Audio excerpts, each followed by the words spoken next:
കേരള സ്റ്റോറിയുടെ രണ്ടാമത്തെ ഭാഗം. അതിനകത്ത് ബീഫുമായി ബന്ധപ്പെട്ടാണ് ഈ കൂടുതൽ കോൺട്രവേഴ്സിയും സംഭവങ്ങളും ഇവിടെ സെൻസർ ബോർഡിൻ്റെ സംഭവങ്ങളൊക്കെ കൊടുത്തിട്ടുണ്ട് ഒരു ഭാഗത്ത്. അപ്പോൾ അതുമായി ബന്ധപ്പെട്ടാണ് ഞാൻ ഈ വീഡിയോയിൽ പറയുവാൻ ഉദ്ദേശിക്കുന്നത്.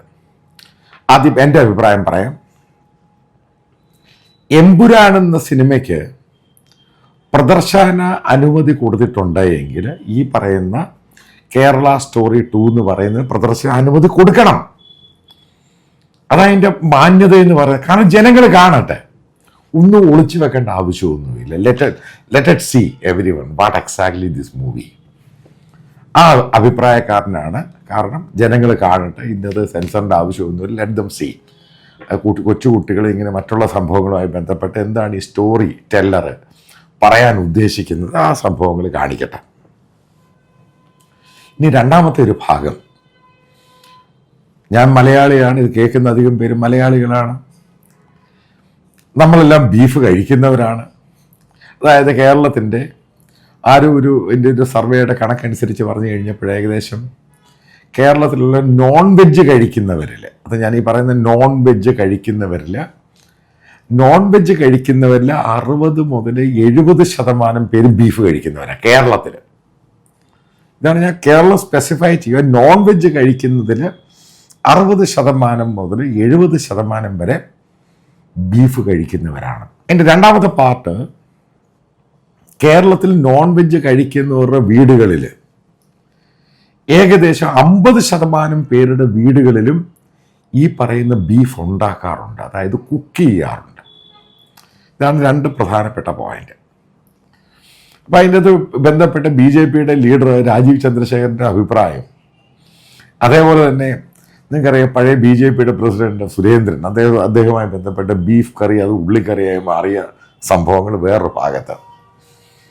ഞാനിപ്പോൾ ഇപ്പോഴത്തെ ഇന്ത്യയുടെ കാര്യം പറയാം. നിങ്ങൾ മനസ്സിലാക്കുക, 20 വർഷം 30 വർഷം, അതായത് ഞാൻ ഏകദേശം 30 വർഷമായി ഡൽഹിയിൽ വന്നിട്ട്, ആ ഒരു ഇന്ത്യ അല്ല ഇന്നത്തെ ഇന്ത്യ. അതായത് ഞാൻ വന്ന ഡൽഹി അല്ല ഇന്നത്തെ ഡൽഹി. കഴിഞ്ഞ 20 വർഷം കൊണ്ട് ഡൽഹിയിലെ നോൺ വെജിൻ്റെ കൺസ്യൂം ചെയ്യുന്നവരുടെ എണ്ണം ഭയങ്കരമായിട്ടാണ് ഷൂട്ട് ചെയ്തത്.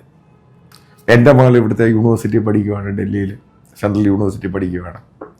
അപ്പോൾ അവളുടെ കൂടെയുള്ള കൂട്ടുകാരികൾ, അതായത് JMC പഠിച്ചപ്പോഴും കുട്ടികൾ, ഹിന്ദു കുട്ടികളുണ്ട്, സ്കൂളിൽ പഠിച്ച കുട്ടികളുണ്ട്. മനസ്സിലാക്കുക, ഇവരെല്ലാം ബീഫ് കഴിക്കുന്നവരാണ്. ഞാൻ അവരുടെ പേരൻസിൻ്റെ കാര്യമല്ല, ഇവരൊന്നും വീട്ടിൽ കുക്ക് ചെയ്യത്തില്ല, പക്ഷെ പുറത്ത് പോയി. കാരണം ഡൽഹിയിൽ ഇഷ്ടം പോലെ സ്ഥലത്ത് ഈ ബീഫ് കിട്ടുന്ന സ്ഥലമുണ്ട്. ഇഷ്ടം പോലെ സ്ഥലത്ത് കുക്ക് ചെയ്ത ബീഫ് കിട്ടും, പച്ചയായിട്ട്, അതായത് അത് റോ ആയിട്ട് മേടിക്കാൻ കിട്ടും. ഇഷ്ടം പോലെ ഇത് അവൈലബിൾ ആണ് ഡൽഹിയിൽ എല്ലായിടത്തും. ഈ ഒരു കാര്യം പറയും, ഇന്ത്യയിൽ എല്ലായിടത്തും ഇത് അവൈലബിൾ ആണ്. അതിൻ്റെ റീസൺ എന്ന് പറയുന്നത്, ഞാൻ ചില കാര്യങ്ങൾ നിങ്ങൾ പോയിന്റ് ബൈ പോയിന്റ് ആയിട്ട് പറയാം. എന്തുകൊണ്ടാണ് അവൈലബിൾ എന്ന് പറയുന്നത്? അതായത് കൺസ്യൂം ചെയ്യുന്നവരുടെ എണ്ണം ഭയങ്കരമായിട്ട് കൂടിയിട്ടുണ്ട്. ഈ കൂടിയേക്കുന്ന മുസ്ലിങ്ങളുടെ എണ്ണമൊന്നുമല്ല, ഈ പറയുന്ന ഹിന്ദുക്കളുടെ എണ്ണമാണ് കൺസ്യൂം ചെയ്യുന്നവരെ കൂടിയിരിക്കുന്നത്. അതിൻ്റെ റീസൺസ് എന്താ? റീസൺ ഒറ്റ കാര്യമേ ഉള്ളൂ. കാരണം വിദ്യാർത്ഥികൾക്ക് നോളജും വിദ്യാഭ്യാസവും ഒക്കെ വെച്ച് കഴിയുമ്പം അടുത്ത ഒരു ഫുഡ് ഐറ്റം കയറി വരുന്നു. അതും ഗ്ലോബലായിട്ട് അക്സെപ്റ്റ് ചെയ്ത സാധനമാണ് ബീഫ്. അതാണ് അതിൻ്റെ കാര്യം. ലോകത്തിൽ ഏറ്റവും കൂടുതൽ ആൾക്കാർ കഴിക്കുന്ന മീറ്റ് എന്തുവാ? പലരുടെയും ധാരണ ചിക്കനാണെന്ന്. ചിക്കനല്ല. ലോകത്തിൽ ഏറ്റവും കൂടുതൽ ആൾക്കാർ കഴിക്കുന്ന പോർക്കാണ്, ബീഫല്ല. എന്താണ് പോർക്ക് കഴിക്കുന്നത്? കാരണം ലോകത്തെ ഏറ്റവും പ്രിയപ്പെട്ട മീറ്റ് എന്ന് പറയുന്നത് പോർക്കാണ്, ബീഫല്ല. ബീഫ് ചില രാജ്യങ്ങളുടെയാണ് വലിയ സംഭവം. അത് അമേരിക്കൻ സ്റ്റേക്ക്, അതേപോലെ തന്നെ ആഫ്രിക്കൻ സ്റ്റേക്ക്, അങ്ങനെ പല സംഭവങ്ങളുണ്ട്. എന്തുകൊണ്ടാണ് ഈ ബീഫ് എന്ന് പറയുന്നത് ലോകത്തിൽ ഏറ്റവും കൂടുതൽ കയറ്റുമതി ചെയ്യുന്ന രാജ്യം ഇന്ത്യ? ഇനി അടുത്തൊരു പോയിന്റ് ഞാൻ പറയാം. നിങ്ങൾക്ക് ഓർമ്മയുണ്ടായിരിക്കും, ഈ പശുവായിട്ടൊക്കെ ബന്ധപ്പെട്ട് കർഷകർ ഏറ്റവും നേരിടുന്ന പ്രശ്നമായിരുന്നു ഈ പശുവിനെ അതിൻ്റെ കറവയെല്ലാം കഴിഞ്ഞു കഴിഞ്ഞാൽ. കാരണം ഇതിന് വീണ്ടും തീറ്റ കൊടുക്കണം. അപ്പോൾ തീറ്റ കൊടുത്തു കഴിയുമ്പോൾ ഈ കർഷകന് ജീവിക്കാൻ മുന്നോട്ട് അവരെന്ത് ചെയ്യും? ഇതിനങ്ങ് വിൽക്കും. ഉറപ്പായിട്ട് ഇതിനെ വാങ്ങുന്നവർ ഇതിനെ ഇറച്ചിക്ക് തന്നെ കൊണ്ടുപോകുന്നത്, അല്ല ഇതിനെ സൂക്ഷിക്കാൻ വേണ്ടി. പിന്നീട് ഗവൺമെൻറ് സ്പോൺസേർഡും പല ആൾക്കാരൊക്കെ ഫണ്ട് ചെയ്ത് ഹിന്ദുത്വ പൊളിറ്റിക്സിൻ്റെ ഭാഗമായിട്ട്, അതായത് കൗ പൊളിറ്റിക്സിൻ്റെ കൗ ബെൽറ്റിൻ്റെ ഭാഗമായിട്ട് ഗോശാലകൾ വന്നു ഇഷ്ടം പോലെ തുടക്കത്തിൽ. പിന്നീട് ഗവൺമെൻറ്റിന് പിടികിട്ടി ഈ ഗോശാല എന്ന് പറയുന്നത് ഒരു ഭയങ്കര വൈറ്റ് എലിഫൻ്റ് ആണ്. കാരണം അതിൻ്റെ അകത്ത് നടത്തുന്നവരെല്ലാം പൈസ അടിച്ച് മാറ്റുക. പിന്നീട് ഗവൺമെൻറ് തന്നെ ഈ പറയുന്ന പല ആൾക്കാർ ഇതിൻ്റെ ബേസിക്കൽ ഒരു കാര്യം പറയാം. ഈ പറയുന്ന മീറ്റുമായിട്ടും ബഫല്ലോ ആയിട്ടും ബീഫുമായിട്ടൊക്കെ ബന്ധപ്പെട്ട് ഇന്ത്യയിൽ അതിൻ്റെ ഏറ്റവും കൂടുതൽ ബിസിനസ് നടന്ന മുസ്ലിം കമ്മ്യൂണിറ്റിയുള്ളവരാണ്. അപ്പോൾ അവരെ ഉദ്ദേശിച്ച് ആ ബിസിനസ് തട്ടിയെടുക്കാൻ വേണ്ടി ഒരു ഹിന്ദുത്വ ബജരാങ് ദൾ കാണിച്ച സംഭവമാണ് ബീഫ്. പിന്നെ അതിൻ്റെ കൂടെ ഒരു ഹിന്ദുത്വ പൊളിറ്റിക്സ് കൂടെ കയറി അങ്ങ് പോയി. കാരണം ഇന്ത്യയിൽ ഒരു കൗ പൊളിറ്റിക്സ് ഉണ്ട്. പിന്നീട് ഈ പറയുന്ന ഉപയോഗശൂന്യം, അതായത് കറവയൊക്കെ പറ്റിയ പശുവാണെങ്കിലും കാളയാണെങ്കിലും ഈ സംഭവം ഗ്രാമത്തിൽ കാണാനില്ല. എവിടെ പോയി ഇതൊക്കെ? ഞാൻ പറയുന്ന എരുമയുടെ കാര്യം പോത്തിൻ്റെ കാര്യമൊന്നുമല്ല പറയും. പശുവും ഈ സംഭവങ്ങളൊക്കെ എവിടെ പോയി? ഇത് മുഴുവനും ബീഫായിട്ട് കയറിപ്പോയി. അതായത് അറവുശാലകളിൽ കൂടെ ഇത് എക്സ്പോർട്ട് ചെയ്ത് ഇതെല്ലാം കൂടെ മിക്സ് ചെയ്തായി ചെയ്യുന്നത്. ഇത് ഞാൻ കണ്ടിട്ടുണ്ട്. ഒരു പ്ലാന്റിലല്ല പല പ്ലാന്റിൽ പോയിട്ട് ഞാനിത് കണ്ടിട്ടുണ്ട്. അപ്പം ഇത് പറയുന്ന മുഴുവനും പച്ചക്കള്ളമാണ്. കാരണം എന്തൊക്കെയോ ലാഭത്തിന് വേണ്ടി ആൾക്കാർക്ക് ഉണ്ടാക്കിയെടുക്കുന്ന ഓരോ കഥകളാണ് ഇതൊക്കെ. ഞാൻ പറയാം, BJPയുടെ പല ലീഡേഴ്സും പരസ്യമായിട്ട് പറഞ്ഞിട്ടുണ്ട്, മന്ത്രിമാർ പറഞ്ഞിട്ടുണ്ട്, കിരൺ റിജിജു പറഞ്ഞിട്ടുണ്ട്. അദ്ദേഹം പാർലമെന്ററി അഫയേഴ്സ് മിനിസ്റ്റർ, അദ്ദേഹം ബീഫ് കഴിക്കുന്നയാളാണ്. മനസ്സിലാക്കുക, നോർത്ത് ഈസ്റ്റിൽ ഈ പറയുന്ന പോലെ അവിടുത്തെ ക്ലൈമറ്റ് അനുസരിച്ച് അവിടെ എരുമയും പോത്തും ഒന്നുമില്ല, ഈ പറയുന്ന പശു മാത്രമേ പറ്റത്തുള്ളൂ. കാരണം തണുപ്പാണ് ഈ സംഭവം. കാരണം ട്രോപ്പിക്കൽ ക്ലൈമറ്റ് അല്ല ഈ നോർത്ത് ഈസ്റ്റ് എന്ന് പറയുന്നത്. അപ്പോൾ അവിടെ എവിടെയാണ് ഈ ബഫല്ലോ ഉള്ളത്? അവിടെ ഏറ്റവും കൂടുതൽ പോകുന്ന ബീഫാണ്. കാരണം അവിടുത്തെ ക്ലൈമറ്റിന് ഈ ബീഫ് ആവശ്യമാണ്. കാരണം ശരീരം തണുപ്പ് മാറ്റി ചൂടാകാൻ വേണ്ടി. ഈ പറയുന്ന ആസാമിലില്ലയോ, ഈ പറയുന്ന ബംഗാളിലില്ലേ, അതാ പറയുന്ന പച്ചക്കള്ളം പറഞ്ഞുണ്ടാക്കുവാണ്. അതായത് ആദ്യം കേരള സ്റ്റോറി എന്നൊരു സംഭവം ഉണ്ട്, അതിൻ്റെ ചെറിയ സത്യങ്ങളൊക്കെ ഉണ്ട്. അത് വലിയ പാർവതീകരിച്ച് കാണിച്ച് വലിയ സംഭവമാക്കാൻ ശ്രമിച്ചു, മുസ്ലിങ്ങളെ ബുൾഡോസ് ചെയ്യാൻ ശ്രമിച്ചു. അപ്പം അതിൻ്റെ രണ്ടാം പാർട്ട് കൊണ്ടുവരും. നേരത്തെ ബംഗാൾ ഫയൽ കൊണ്ടുവരാം, നേരത്തെ കാശ്മീർ ഫയല്. പക്ഷെ ഒരു പരിധിയുണ്ട്, ഇതിപ്പം ഈ കത്തുതൊന്നുമില്ല. കത്താത്തതിൻ്റെ കാരണം എല്ലാവർക്കും അറിയാം ഈ സംഭവം ആരൊക്കെയാണ് ഈ കഴിക്കുന്നത്. കാരണം ഇന്ത്യയിലുള്ള ഹിന്ദുക്കളുടെ നോൺ വെജിൻ്റെ ഇൻടേക്ക് എന്ന് പറഞ്ഞാൽ ഭയങ്കരമായിട്ട് കൂടി.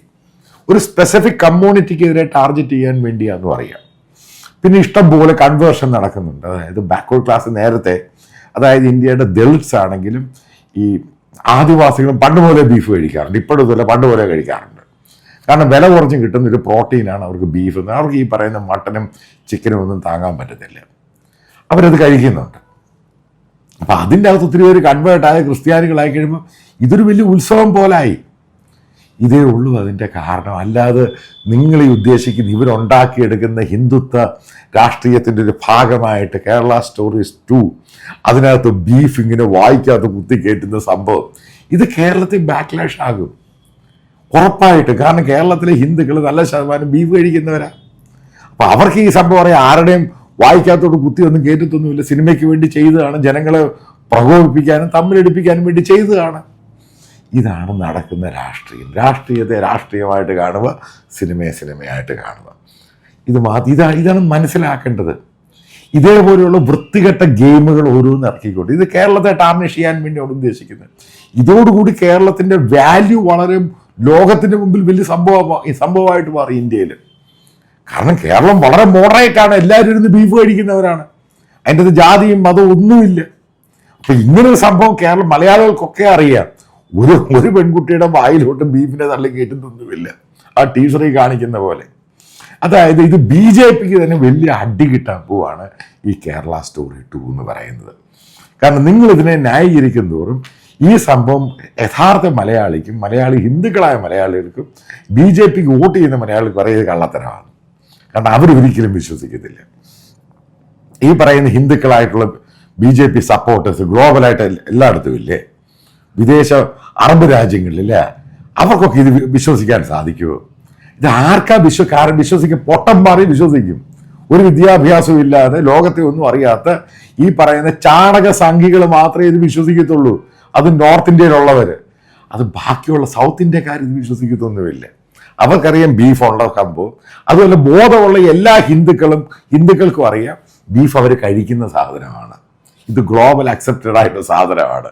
അതായത് ഇതുണ്ടാകാൻ പോകുന്ന, കേരളത്തിലുണ്ടാകാൻ പോകുന്ന ബി ജെ പിക്ക് കിട്ടുന്ന ഏറ്റവും വലിയ തിരിച്ചടിയാണ് ഈ കേരള 2 സ്റ്റോറിയുമായിട്ടുള്ള ബീഫിൻ്റെ എപ്പിസോഡ്.